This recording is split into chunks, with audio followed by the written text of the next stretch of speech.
କାହିଁକି ଆଜ୍ଞା ହଇରାଣ କରୁଛନ୍ତି? ନବୀନ ବାବୁଙ୍କର ବୟସ କେତେ ହେଲାଣି ଜାଣିପାରୁଛନ୍ତି? ସେ ଚାଲି ପାରୁନାହାନ୍ତି ବା, କାହିଁ ତାଙ୍କୁ ହଇରାଣ କରୁଛନ୍ତି?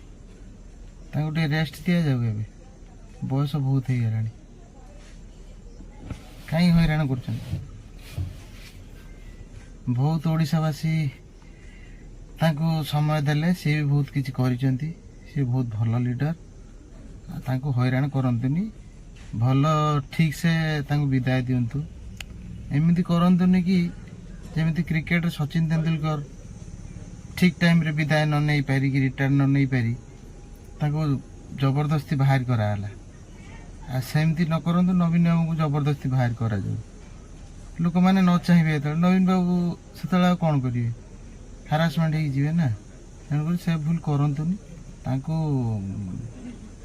ବହୁତ ସମୟ ଦେଇଛନ୍ତି ଓଡ଼ିଶାବାସୀ, ବହୁତ ବି ସେ କାମ କରିଛନ୍ତି। ତାଙ୍କୁ ଏବେ ତାଙ୍କୁ ରିଟାୟାର ଦିଆଯାଉ। ସିଏ ତାଙ୍କର ଆଉ ଯେତିକି ଦିନ ତାଙ୍କର ଜୀବନର ରେଷ୍ଟରେ ମାନେ କାଟିବେ, କିଛି ଅସୁବିଧା ନାହିଁ। ବହୁତ ବଢ଼ିଆ କାମ କରିଛନ୍ତି।